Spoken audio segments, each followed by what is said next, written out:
लड्डू गोपाल। ना ना फिर क्या? फिर क्या?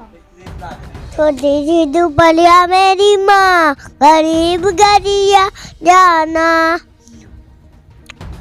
बड़े बड़े लोग तो गाड़िया मैं तेरे लाऊं मेरी माँ।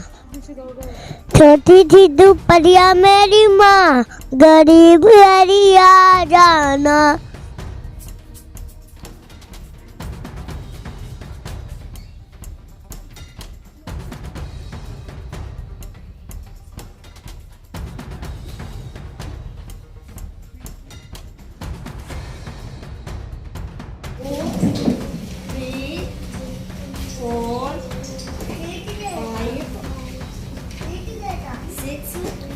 समाज सेवा करने के दावे तो हर कोई करता है, लेकिन शायद ही कोई आरती देवी जैसा समाज सेवक होगा।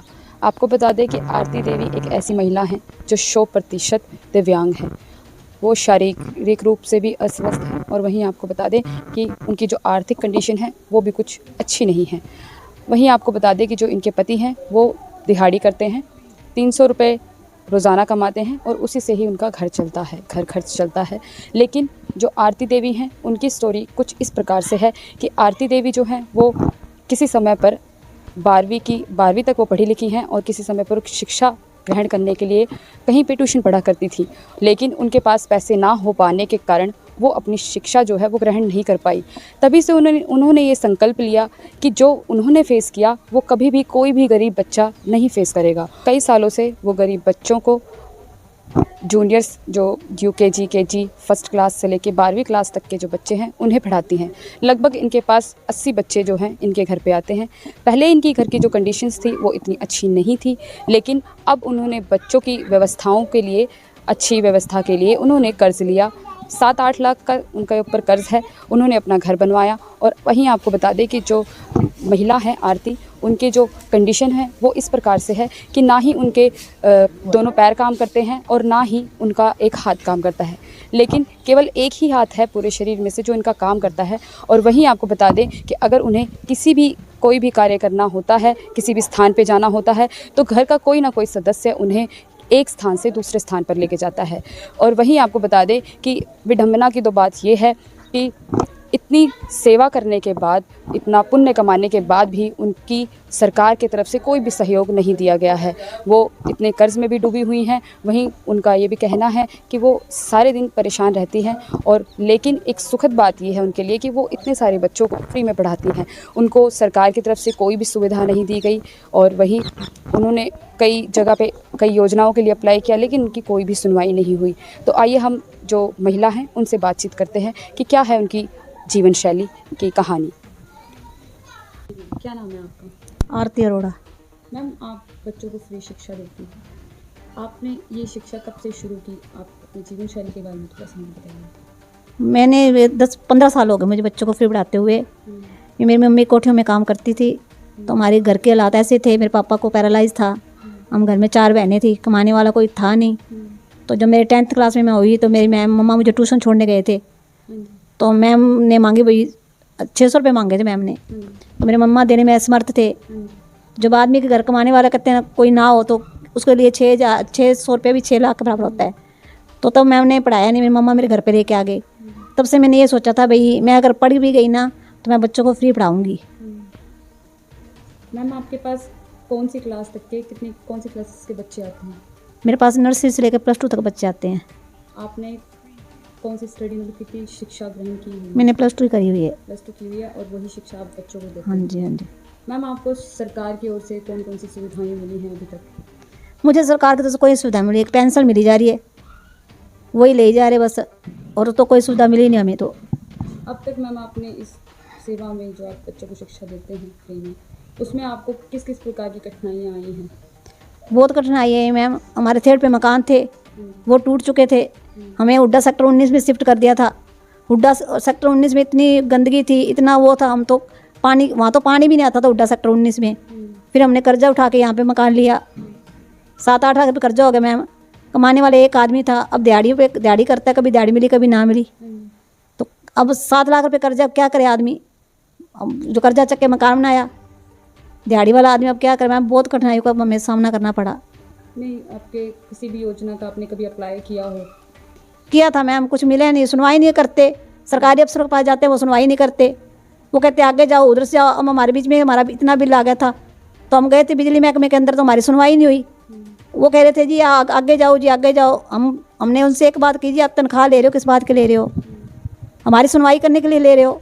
तो मैम सरकारी में जाते कोई सुनवाई नहीं करते वहाँ पे कोई। बच्चों की जो क्लासेस की टाइमिंग होती है वो क्या रहती है? 4 से 6। 4 से 6 हाँ जी। बच्चों का आप पढ़ाते हैं। कितने ही बच्चे आते होंगे यहाँ पर? मेरे पास 80 बच्चे आते हैं। 80 बच्चे आते हैं। आप सिर्फ स्टडी करवाती हो और कोई भी एक्टिविटी है जो? कंप्यूटर भी करवाते हैं, और ये बच्चों को जैसे डांस हो गया, कुछ भी बताते हैं, उनको करवाते हैं डांस वगैरह। डांस आप करवाते हो? हाँ नहीं, मेरा बेटा करवाता है। आधी हेल्प मेरा बेटा करता है, कुछ मैं कराती हूँ, कुछ मेरा बेटा करवाता है। अब बीच में उन्होंने डांस का प्रोग्राम किया था, तो बच्चों को सम्मानित करवाया था उन्होंने। गवर्नर साहब ने सम्मानित किया था बच्चों को, 5-5 हज़ार रुपये मिले बच्चों को। हाँ जी, अपने खर्चे पे। ऑल टोटल बिल जो आप कंप्यूटर का भी बोल रहे थे, अगर कंप्यूटर सिखाते हो आप, तो जो उसका ऑल टोटल बिल वगैरह होता है उसको आप ही करते हो? हाँ जी, मैं खुद ही करती हूँ। अभी हमारे साथ जो मौजूद थे उनका नाम आरती जी हैं। ये फ्री में बच्चों को पढ़ाई करवाती हैं, शिक्षा देती हैं। आपको बता दें कि शिक्षा एक ऐसा ज्ञान है जिसको जितना बांटा जाए उतना कम है। ऐसी ही हमारे साथ एक महिला मौजूद थी जिनसे हमने बातचीत की। ये ऑल टोटल 100% दिव्यांग है, लेकिन इनके हौसले इतने बुलंद हैं कि ये जो बच्चे हैं उन्हें फ्री में शिक्षा देती हैं, और उनका जितना भी खर्चा आता है वो सभी कुछ अपने जो खुद के पर्सनल खर्चे, जो उनके भी खर्चे बच्चों के हैं, वो खुद ही सारा कुछ अपने खुद के पैसे से करती हैं। आप देख सकते हैं कि भारी तादाद में यहाँ पर जो बच्चे हैं वो मौजूद हैं। शिक्षा प्राप्त करने के लिए इनकी समय हो गया है, इस वजह से ये यहाँ पर अब मौजूद हैं। जो स्थान है, जो जगह है, वो तो इनके लिए पर्याप्त नहीं है, लेकिन फिर भी किसी न किसी तरह से यहाँ पर मैनेज करके बैठे हैं। तो आइए हम इन बच्चों से बातचीत करते हैं कि ये यहाँ पर शिक्षा के अलावा और क्या क्या इनको सीखने को मिलता है। आइए हम इनसे बातचीत करते हैं। हाँ जी बेटा, क्या नाम है आपका? पूनम, कौन सी क्लास में? 9th A। बच्चे, यहाँ पे आप ट्यूशन पढ़ने आते हो, क्यों आते हो? हमें यहाँ पे एक अच्छी बातें भी सिखाई जाती हैं, और यहाँ पे मतलब टाइम लगा के 2 बार पढ़ने का मौका मिलता है हमें। और क्या क्या सीखते हो यहाँ पर? सब कुछ। पढ़ाई के अलावा और क्या क्या सिखाया जाता है यहाँ पे? आपने क्या क्या यहाँ से सीखा है? अच्छी बातें सीखी हैं। अपने मैम के बारे में क्या बोलना चाहोगे? हमें क्या होता है नहीं, बाकी टीचर्स से ये मैम किस लिए अलग है? कि बच्चों से बहुत लगाव रखते हैं भाई, अच्छी तरह हमें भाई शिक्षा देते हैं, पढ़ाते हैं अच्छी तरह। ये मतलब हमें अच्छी चीज़ें भी सिखाते हैं, और मतलब अच्छे से मतलब सामान दिलाते हैं ऐसे। तो आप मैम के लिए क्या करके दिखाना चाहते हो? हम हमारे मैम के लिए हम जो बल पड़ेगा वो करके दिखाएंगे, और हमारे मैम का तो एक ही सपना है कि हम कुछ बन चीज़ बने। तो आप कुछ ना कुछ बन के दिखाओगे मैम को? यस। हाँ जी बेटा, क्या नाम है आपका? गुड़िया, गुड़िया नाम है आपका। कहाँ से आती है? यहाँ से सामने वाले घर से। अच्छा, कौन सी क्लास में? 9th। यहाँ पे शिक्षा ग्रहण करने आते हो आप? हाँ जी। शिक्षा के अलावा और क्या क्या सीखने को मिलता है? कौन से सब्जेक्ट अभी पढ़ रहे हो आप? टीचर्स हमें आरती मैम एजुकेशन के अलावा बहुत कुछ सिखाती है, अदर एक्टिविटीज़ भी सिखाती है, जैसे डांसिंग, सिंगिंग और स्पीच वगैरह। कुछ भी मतलब ऐसी कोई भी चीज़ नहीं है जो हमें आरती मैम ने नहीं सिखाई। अब मैं इंग्लिश का सब्जेक्ट कर रही थी। इंग्लिश का सब्जेक्ट कर रहे हो। आप अपने आरती मैम के बारे में क्या कहना चाहोगे? उनके संघर्ष के बारे में क्या कहना चाहोगे? मैं यही कहना चाहूँगी कि जो आजकल चल फिर के नहीं कर पाते, वो आरती मैम बैठे बैठे कर रहे हैं। हमारे लिए बहुत कुछ करा आरती मैम ने। मैं चाहूँगी कि आरती मैम हमेशा हमारे लिए तैयारी रहती है हमारे लिए। हाँ, और मैं भी चाहती हूँ कि मैं बड़ी होकर निःशुल्क शिक्षा कुछ दूँ, ये बच्चों से अब जुड़ी रहूँ जैसे हमारी आरती मैडम जुड़ी हुई हैं। हमारे साथ यहाँ पर एक छोटा बच्चा मौजूद है जिसको देख के पता लगता है कि बहुत ही अच्छा बच्चा है, और इनसे जानते हैं कि यहाँ पर इसने क्या क्या शिक्षा प्राप्त की है और क्या क्या सीखा है। हाँ जी बच्चे, क्या नाम है आपका? चुन्नू। क्या सीखा है आपने यहाँ पे? गीत सीखा है? हाँ। गीत गा के बताना। लड्डू गोपाल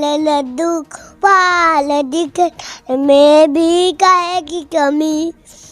और सुना दो वो झोपड़ी वाला, छोटी सी झोपड़ी वाला। छोटी सी झोपड़िया मेरी माँ, गरीब गरिया जाना,